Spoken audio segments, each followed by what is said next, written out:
에레미야 7장 말씀 보겠습니다.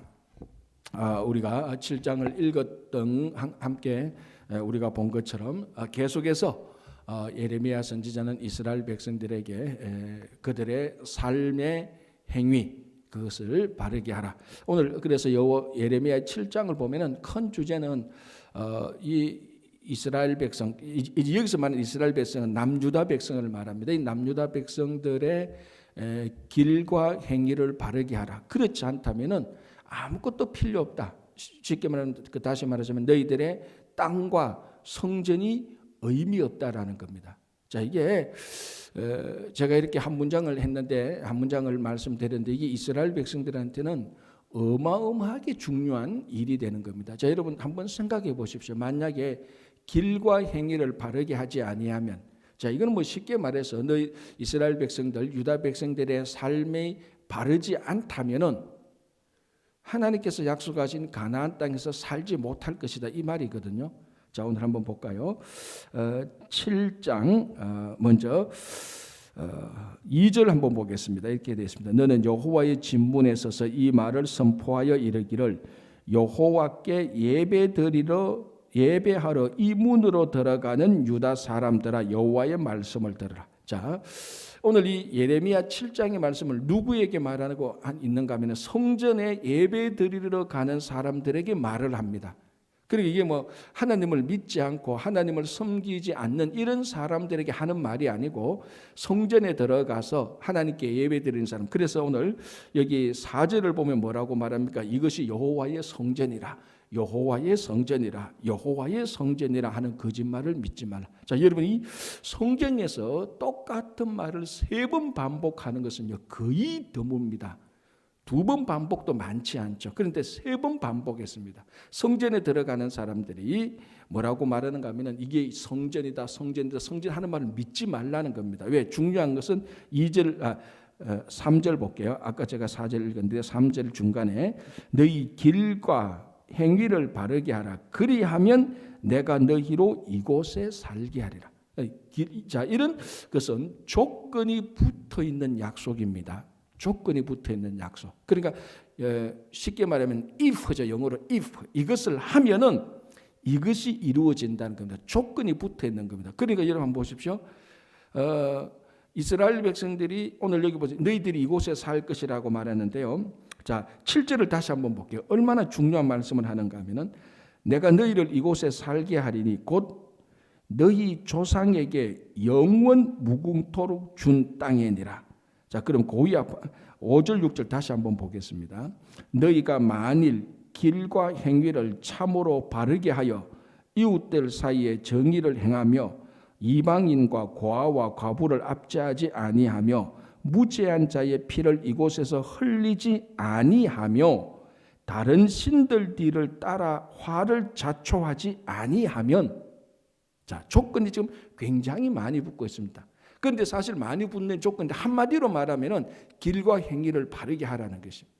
삶의 행위를 바르게 하라는 건데 이거는 이제 개인적인 삶의 행위를 말하기도 하고 성전 밖에 나가서 또는 사회에 나가서 잘못된 것을 바르게 하기도 하고, 그러니까 우리가 말하면 대사회적인 책임을 하는 것도 맞고 개인적인 삶의 행위를 바르게 하는 것도 맞고, 자, 이런 것은 뭐 다 아우러서 말하는 겁니다. 자, 어쨌든 이스라엘 백성들의 길과 행위를 바르게 하면 이란 이 조건이 어마어마하게 중요해요.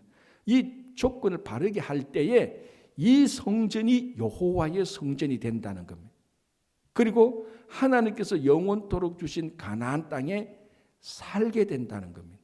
자, 그러면 우리가 뒤집어서 말하면 길과 행위를 바르게 하지 않는다면은, 삶의 행위를 바르게 하지 않는다면은 이 건물을 여호와의 성전이라 여호와의 성전을 여호와의 성전을 3번이나 말해도 거짓말이라는 겁니다. 아니라는 겁니다. 성전이 아니라 그런 거짓말을 믿지 말라라고 얘기를 하는 겁니다. 자, 더 중요한 것은 보십시오. 딱 깨놓고 말하면은 이스라엘 백성들이 가나안에 살 수 있는 조건이 있습니다. 그 조건이 뭡니까? 길과 행위를 바르게 하고 하나님을 섬겨야 되는 겁니다. 그럼 이거 안 섬기면은 그 땅은 이스라엘 백성들의 땅이 아닙니다. 왜? 그 땅 주인은 누굽니까? 원초적인 그 땅의 주인은 누굽니까? 여호와 하나님이거든. 여호와 하나님께서 아브라함을 통해서 온 그 후손들을 따로 구별하여서 열방 가운데 구별해서 하나님을 섬기도록.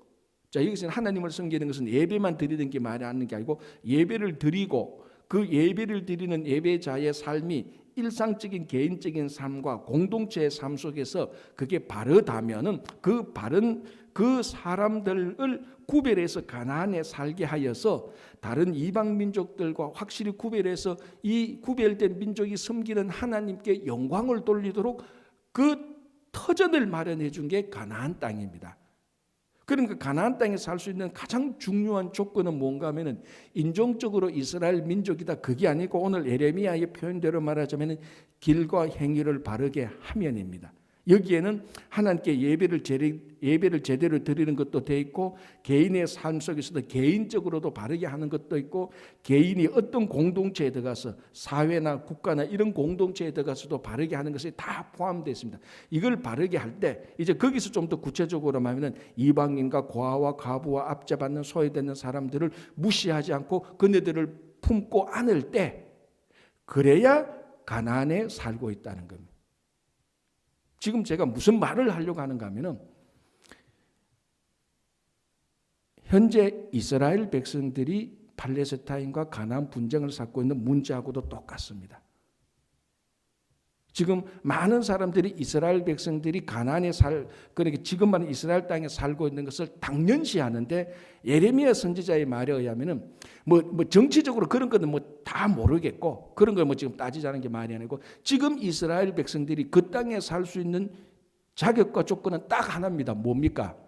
하나님 앞에서 자기들의 길과 행위를 바르게 해야 되는 거예요. 이게 뭐 정치적인 경제적인 그런 거는 나중에 뭐 정치학자들한테 물어보고 똑같습니다. 자, 이것이 이스라엘에게만 해당되겠습니까? 우리 미국 이민자들에게도 똑같습니다. 우리가 미국 이민에 와서 여기서 살 때 하나님 앞에서 길과 행위를 바르게 할 때 하나님께서 살 수 있는 터전을 마련해 주는 것입니다. 그 하나님 앞에서 길과 행위는 바르게 하지 않고 부동산 아무리 해도 하나님께서는 그거를 달갑게 보지 않는다는 겁니다. 그러나 때로는 어렵고 힘들고 시간이 좀 걸리더라도 매일매일의 삶을 하나님 앞에서 올바르게 하고, 내가 개인적으로 그리고 내가 속해 있는 모든 공동체에서 공동체의 책임과 의무를 다할 때, 이스라엘 백성들은 가나안에 영원토록 살게 하고 이민자들은 자기들이 이민에 하나님께서 인도하신 그 땅에서 영원토록 살게 한다는 것입니다. 이게 안 된다면 하나님께서 언제나 뿌리채 뽑는다는 겁니다. 그게 지금 예레미야 선지자가 있을 때 유다 백성들이 그렇다는 거예요. 그만큼 길과 행위를 바르게 하라고 계속해서 강조했는데, 자, 여기 한번 보십시오. 13절 보시기 바랍니다. 여호와의 말씀이니라. 이제 너희가 그 모든 일을 행하였으면 내가 너희에게 말하되 새벽부터 부지런히 말하여도 듣지 아니하였고. 자, 25절 볼까요? 너희 조상들이 애굽 땅에서 나온 날부터 오늘까지 내 종 선지자들을 너희에게 보내매 끊임없이 보내었으며.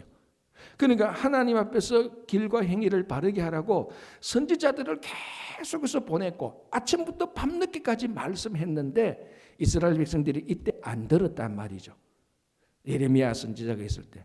자, 하나님께서 뭘 약속했습니까? 너희들이 길과 행위를 바르게 하면 하나님이 주신 이 땅에서 영원히 살리라. 뒤집어 말하면 너희들이 길과 행위를 바르게 하지 않는다면, 하나님이 선지자를 끊임없이 보내서 말했는 그 말씀, 아침부터 밤늦게까지 했던 그 말씀을 듣고 순종하지 않는다면 너희들은 이 땅에서 살 수 없다. 그래서 어떻게 합니까? 바벨론으로 다 데리고 가버린 거예요. 그 땅에 못 사는 거예요. 그 땅에. 왜? 바벨론이 쳐들어와서 못 사는 게 아니고, 예레미야 선지자의 말에 하면은 그 이스라엘 백성들이 남유다 백성들이 길과 행위를 바르게 하지 않았기 때문입니다. 이것이 뭐 정치적이고 경제적이고 사회적이고 문화적이고 그 모든 현상들의 가장 근본에 있는 것이 바로 이겁니다. 길과 행위를 바르게 하라. 이것은 하나님께 예배드림, 개인적인 삶, 공동체에 들어가 있는 삶 다 같은 게 포함됩니다. 그러니까 이 예레미야 7장을 쭉 읽으면은 이스라엘 백성들이 가나안에 살 수 있을까 없을까, 자격이 있을까 없을까, 성전이 될 수 있을까 없을까, 그 결정 짓는 것은 이 이스라엘 백성들의 길과 행위를 바르게 하는 것입니다. 그러니까 이게 오늘날 우리들의 성도의 삶에 주는 거하고 똑같죠. 1년 365일 교회에서 드리는 예배 한 번도 빠지지 않고 드리는 거, 그거 굉장히 중요하죠. 그러나 그것만 중요한 게 아니고 그만큼 길과 행위를 바르게 하는 것은 그것보다 더 중요하다는 것을 말하고 있습니다. 그래서 길과 행위를 바르게 하지 않고 여호와의 성전으로 들어가는 사람들에게 여호와의 성전이라 여호와의 성전이라 여호와의 성전이라는 거짓말을 믿지 말라라고 말합니다. 예레미야서는 굉장히 남유다 백성들에게 과격하게, 아니 과격하게 아니라 이게 진실되게, 사실 진실되게 얘기를 하고 있는 것입니다. 자, 8절 볼까요? 보라, 너희가 무익한 거짓말을 의존하는도다. 이 무익한 거짓말은 뭐냐? 그냥 우리가 하나님 앞에서 번제물만 잘 하나님께 예물만 잘 드리면 된다, 이런 종류의 거짓말들입니다. 자, 우리가 지난주에 봤던 말씀 한번 볼게요. 6장 한번 보겠습니다.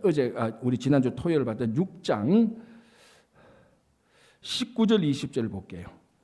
바로 앞에 있는 땅이여 들으라, 내가 이 백성에게 재앙을 내리니 이것이 그들의 생각의 결과라.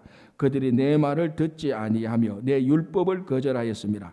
시바에서 유향과 먼 곳에서 향품을 내게로 가져오면 어찌함이냐. 나는 그들의 번제를 받지 아니하며 그들의 희생 제물을 달게 여기지 않노라. 무슨 말입니까? 19절에 그들이 하나님을 제대로 섬기지 않고, 하나님을 섬기지 않으니까 하나님의 말씀을 듣지도 않고 말씀을 순종하지도 않고 길과 행위를 바르게 하지 않고, 그래도 하나님이 있다는 건 아니까 하나님 앞에 재물을 고급 드리려고 수입품을 가져와서 성전에 들어가서 하나님 이거 굉장히 비싼 건데요, 오늘 제가 제단에 한번 내겠습니다, 툭 던져놓고 나가서 세상하고 똑같이 사는 이런 삶. 그래서 거짓 선지자들이 했던 무익한 거짓말은 바로 이런 종류의 삶입니다. 그래서 하나님께서 그런 재물은 받지 않겠다.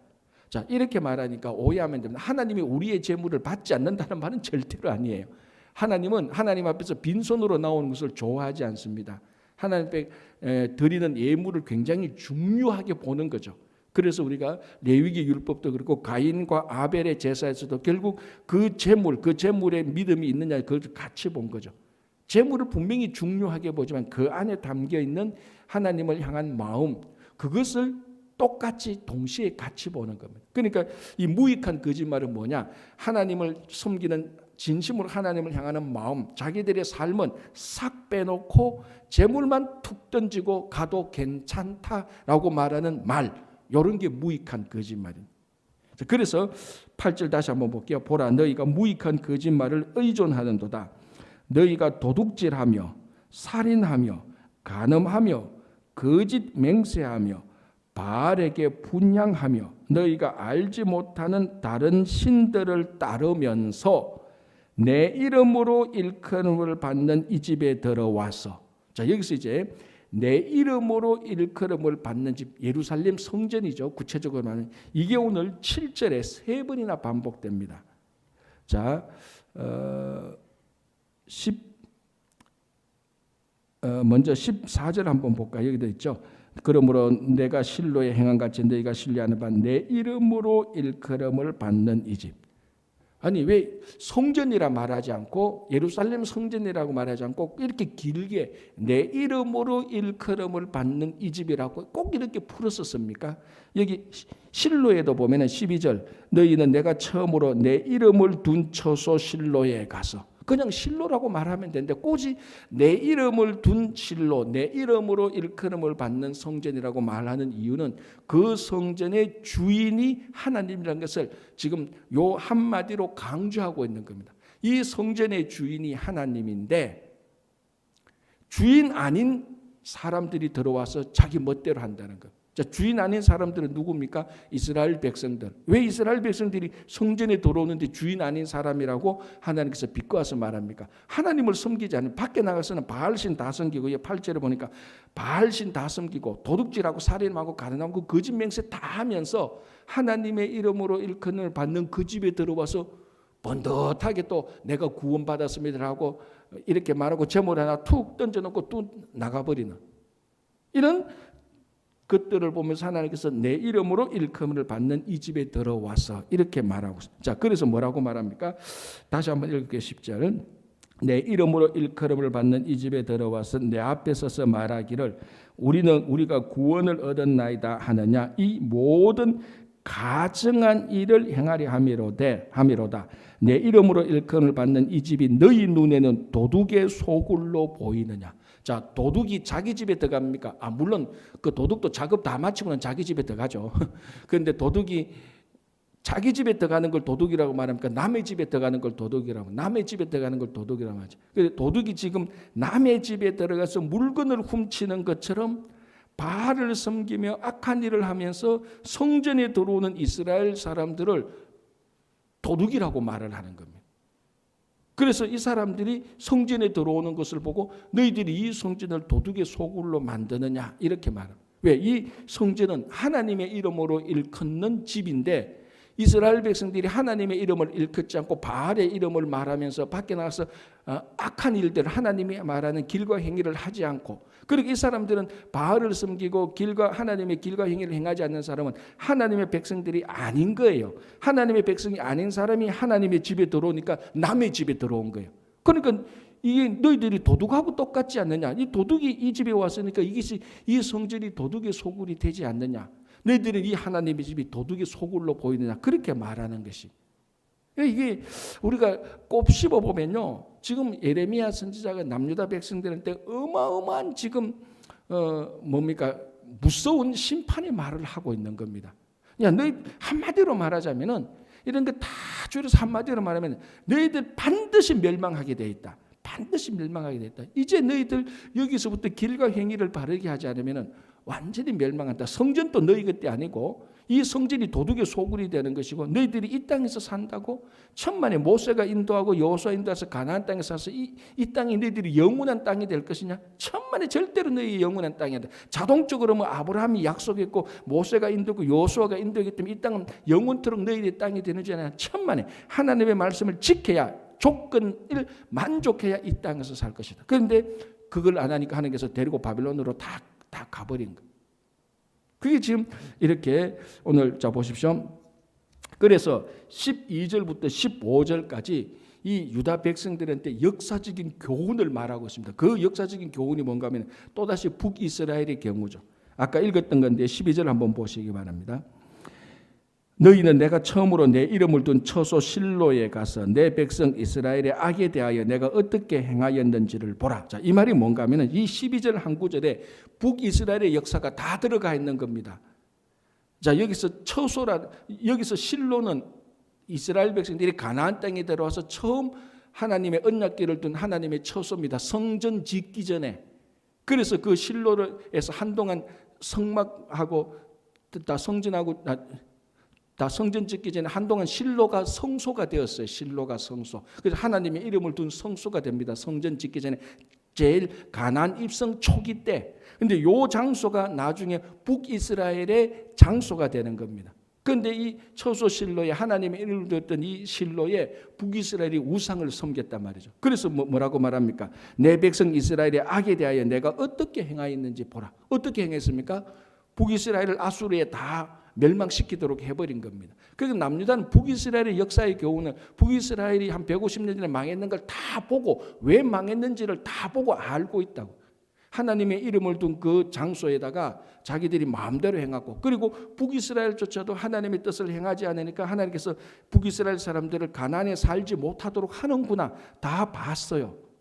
자, 너희들이 다 봤지 않느냐.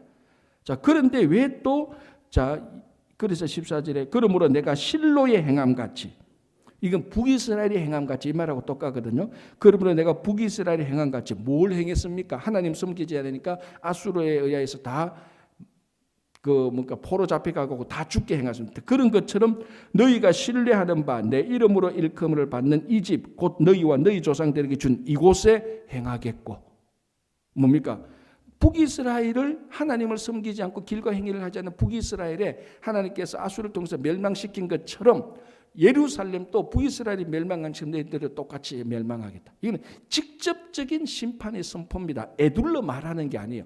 우리가 지금 뭐 2000 몇백 년 전에 따라서 읽으니까 이게 전부 다 문학적인 표현으로 들리는 거지, 그 당시 이스라엘 남유다 백성들한테는 직접적으로 말하는 거 똑같아요. 이거 말하는 거 똑같아요.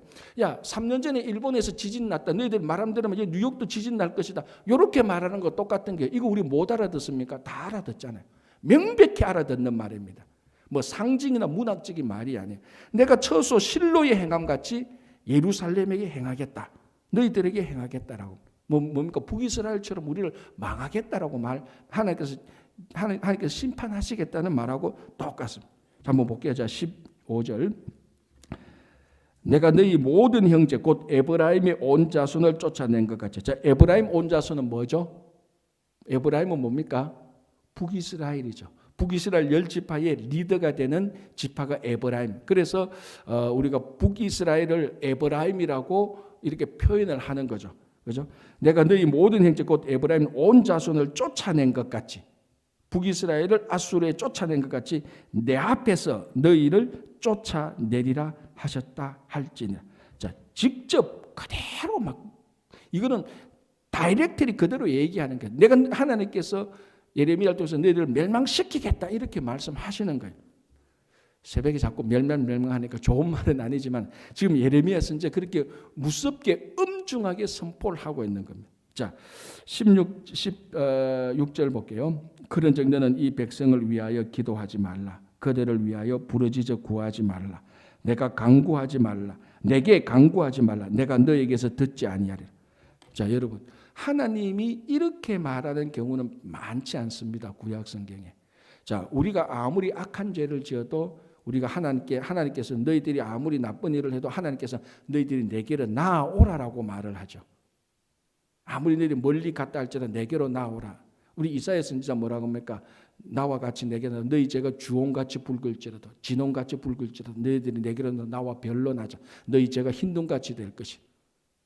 하나님께서 이사야 선지자를 통해서 이스라엘 백성들이 아무리 죄를 지을지라도 너희들이 내게로 나와서 내하고 함께 하면은 너희들이 회개하고 내가 너희들을 보살펴주면 너희 죄가 흰눈같이 될 것이라고 말했던 거예요. 이사야 선지자. 그런데 예레미야 때는 뭡니까? 예레미야 때는 하나님께서 예레미야 선지자에게 뭐라고 말합니까? 너 이 남유다 백성들을 위해서 기도하지 말라. 너가 저 남유다 백성들을 위해서 기도하는 거 내가 안 듣겠다라고 말. 이 백성을 위해 기도하지 말라. 그들을 위해 부르짖어 구하지 말라. 내게 간구하지 말라. 내가 듣지 않겠다는 거. 그러니까 하나님께서 어마어마하게 화난 거죠. 자, 19절 볼까요? 여호와의 말씀이니라. 그들이 나를 경노하게 함이냐.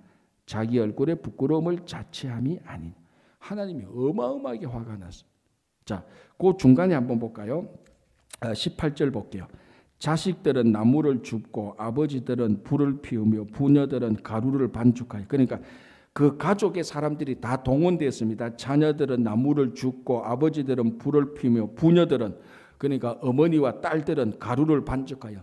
이 한 가족이 일심동체가 되어서 지금 일을 합니다. 뭘 합니까?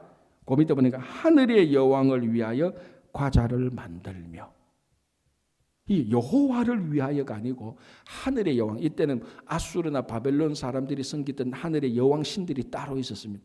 그 하늘의 여왕을 섬기기 위해서 하늘의 여왕에게, 하늘 여왕 제단에 예물을 바치려고 가족이 총동원됩니다. 아들, 아버지, 엄마, 딸 다 총동원되어서 우상에게 섬기는 제사떡을 만들고 있단 말이죠. 그러니까 하나님께서 이들을 위해서 이제 기도하지 말라. 내가 안 들어주겠다. 자, 출애굽기 32장에 무슨 내용이 나옵니까? 그게 그 유명한 이스라엘 백성들이 금송아지를 섬겼던 사건이 나옵니다.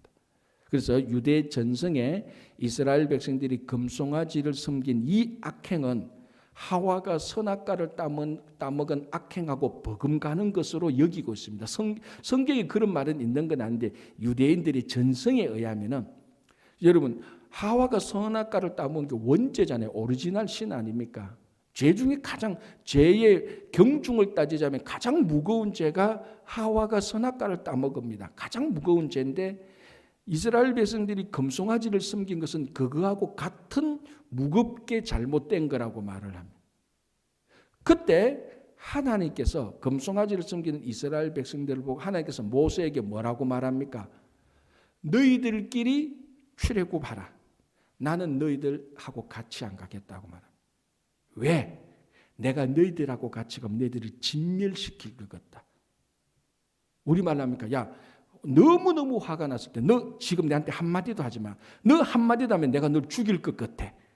이 정도 진노가 된 겁니다. 그래서 하나님께서 모세에게 내가 너희와 함께하지 않겠다라고 말을 해요. 이건 하나님의 어떻게 우리 인간적으로 말하면 최종 선언입니다. 이젠 끝났어. 내가 그동안 몇 년 동안 참았는데 이젠 끝났어. 너 내한테 지금 한마디도 하지 마. 너 내 찾아오지 마. 너 내 찾아오면 내가 경찰에 신고할 거야. 그 말하고 똑같은 거야. 그런데 오늘 예레미야 7장에 지금 하나님이 그런 말을 하고 있는 거야. 예레미야, 너 이 백성들을 위해서 내게 기도하지 마. 소용없어. 네가 아무리 중간에 중보해도 나 이 백성 이젠 끝났어. 이제 안 들어줄 거야. 그렇게 말하고 있는 거야. 왜? 가족들이 총동원돼 가지고 하늘의 여왕을 섬기기 위해서 제사떡을 만들고 있고 성전에 들어가는 이 백성들이 여호와의 길과 행위는 하나도 따라가지 않고 새벽부터 밤까지 하나님께서 선지자를 보내서 말씀을 선포하고 출애굽 때 지금까지 계속해서 선지자를 끊임없이 보냈는데 하나님 말씀 하나도 순종 안 했단 말이에요. 우리 말로 하면 뭡니까? 하나님께서 질릴 대로 질려버렸습니다. 그래서 하나님께서 유다 백성들에게 심판을 한 거예요. 자, 하나님께서 유다 백성에게 심판하는 게 이게 하나님의 자비로운 성품을 보여줍니까? 하나님의 그 분노를 보여줍니까? 가만히 생각해 보면요, 하나님도 성질도 진짜 너무너무 자비로운 거예요. 어떻게 이까지 참을 수가 있느냐는 거지. 어떻게 이까지 참을 수? 이까지 못 참는 거예요. 보십시오. 지금 우리 이사야 때부터 쭉 한번 보십시오. 어마어마한 악행을 저질. 그래도 하나님은 참고 정말 불가능한 인내를 보인 겁니다. 불가능한 인내. 그리고 하나님께서 유다에게 심판을. 이거는 그 심판은 하나님의 어떤 무자비함을 보여주는 게 아니고 오히려 뒤집어 보면은 하나님의 자비함을 보여주는 이런 심판을 통해. 그래서 얼마나 추악한 일들을 이스라엘 백성들이 했는가를 그대로 나타납니다. 자, 한번 볼게요. 21절을 볼게요. 만군의 여호와 이스라엘의 하나님께서 이와 같이 말씀하시되 너희 희생 제물과 번제물의 고기를 아울러 먹으라. 사실은 내가 너희 조상들을 애굽 땅에서 인도하여 낸 날에 번제나 희생에 대하여 말하지 아니하며 명령하지 아니하고. 무슨 말입니까? 자, 이 제물 가져왔는 거, 그러니까 이스라엘 백성들이 뭐라고? 이스라엘 백성 앞에 딱 한 게 하나 있죠. 하나님을 제대로 섬기지 않고, 우리말로 하면 제대로 예배드리지 않고, 자기들의 삶은 세상 사람들하고 똑같고, 아니 어떨 때는 더 악하고, 그러면서도 자기들이 하나님에 와서는 재물 하나 툭 던져놓고 가는, 마치 이 모습이 뭐하고 똑같은가 하면 이스라엘 백성들이 우상을 섬기는 것하고 똑같습니다. 우상에게 재물 던져놓고 그냥 가면은 자기들 우상 다 섬긴 거하고 똑같습니다. 하나님은 재물을 원하는 게 아닙니다. 하나님 뭘 겁니까? 하나님의 말씀에 순종하는 걸 원하는 거죠. 순종은 하나도 안 하고 재물을 툭 던지고 가는 거. 이거는 우상 섬길 때는 이렇게 해도 되는 거예요. 우상이 뭐 이스라엘 백성들한테 말씀에 순종하고 길과 행위를 바르게 하고 너희들의 삶을 올바르게 하고, 우상은 그런 거 요구하지 않습니다. 우상은 자기한테만 잘해주면 되는 거예요. 그러니까 이스라엘 백성들이 마치 우상을 섬기듯이 재물 하나 툭 던져주면 우리가 섬기는 신께 다 했다, 그것처럼 하나님 앞에 나와서도 재물 하나 툭 던져놓고 우리가 하나님께 할 일 다 했어요 하고 나가서 마음대로 사는 거예요. 지금 그걸 말하고 있다. 그래서 하나님께서 이런 재물은 받지 않는다는 거예요. 그렇죠? 그렇게 해서 하나님께서 이스라엘 백성들에게 말한 25절 아까 읽었던 말씀입니다. 너희 조상들이 애굽 땅에서 나온 날 때부터 오늘까지 내 종 선지자들을 너희에게 끊임없이 보내었으나 26절 너희가 나에게 순종하지 아니하며 귀를 기울이지 아니하고 목을 굳게 하여 너희 조상들보다 악을 더 행하였느니라 라고 이렇게 말을. 자, 29절 볼게요. 너의 머리털을 베어버리고 벗은 산 위에서 통곡할지어다. 여호와께서 그 노하신 바 이 세대를 끊어버리셨음이니라. 이제 미래에 일어날 일을 과거형으로 단정을 짓는 거죠. 무슨 말입니까? 반드시 너희들은 하나님으로부터 이 세대에서 끊어질 것이다. 지금 이대로 똑같이 하면. 그래서 30절에 여호와께서 말씀하시되 유다 자손이 나의 눈앞에 악을 행하여 내 이름으로 일컬음을 받는 집에 그들의 가정한 것을 두어 집을 더럽히소. 또 내 이름으로 일컫는 집이라고 말하죠. 자, 이게 뭔가 하면은 구체적인 역사적으로는 머낫셋, 그러니까 히스기야의 아들 머낫셋, 요시야의 할아버지 되는 이 머낫셋은 자기 스스로가 아세라상을 자기가 만들어 가지고 성전에 갖다 놨어요. 그러니까 이거 뭐 정면으로 신성 모독이죠. 하나님을 딱 떼어놓고 욕 보이는 겁니다. 왕이 그랬다니까요. 그게 히스기야의 아들 머낫세가 그렇고 요시야 왕의 할아버지가 그랬습니다. 내 이름으로 일컫는 받는 집에 그들의 가정한 것을 두어 집을 더럽혔으며 이런 일을 했단 말이죠. 그래서 하나님께서 이런 것을 보고 하나님께서 심판할 것이다. 심판할 거다. 이렇게 얘기를 하고 있는 것입니다. 자, 이런 것들이 정도의 차이는 있지만 오늘날에도 우리가 사는 삶의 모습들하고 크게 다르지 않는 쪽으로 흘러가고 있는 것이 안타깝습니다. 그러나 아직까지 우리들에게는 충분히 우리가 하나님을 제대로 섬기고 하나님의 길과 행위를 바르게 할 수 있는 아직 시간이 남았습니다. 이게 아직 우리에게 남아있는 하나님의 은혜죠. 이 남아있는 하나님의 은혜의 시간에 우리가 이 예레미야 선지자를 보면서 반면 교사로 정말 이렇게 하면 망하는구나. 우리는 이렇게 하면 안 되는구나. 하나님을 제대로 섬기고 우리의 삶의 행위를 길과 행위를 바르게 하면은 하나님께서 약속하신 땅에서 영원토록 살면서 하나님의 나라를 이루어간다. 그게 우리가 우리 자손들에게 보여줄 일입니다. 오늘도 여러분들이 하나님께 제대로 순종하고 길과 행위를 바르게 하면서 살아가시는 여러분 되시기를 바랍니다. 기도하겠습니다. 하나님 아버지 감사합니다. 북이스라엘이 망한 것과 유다를 망하는 그 사실을 볼 때 오늘날 우리들의 삶의 현실과 전혀 무관하지 않다는 것을 기억하며 하나님께서 우리에게 주시는 말씀에 순종하며 우리들의 삶의 행위를 올바르게 함으로 하나님께 주신 이 터전에서 살게 하여 주시옵소서. 주님, 귀한 일꾼들을 주님께서 선출하였으니 이번 임직 취임하는 일꾼들을 통하여서 하나님 영광 받으시고 특별히 코로나19 기간 동안에 우리 자녀들 믿음의 자녀로 삼아주시고 건강과 지혜와 믿음이 끝까지 바르게 살아갈 수 있도록 도와주시옵소서. 건강과 재정을 지켜주시고 특별히 김영만 장로님 끝까지 주님께서 치유하여 주실 것을 믿으며 아울러 여러 가지 어려운 가운데서 하나님께 기도하는 모든 기도 제목들을 다 들어서 응답해 주시옵소서. 예수님 이름으로 기도합니다. 아멘.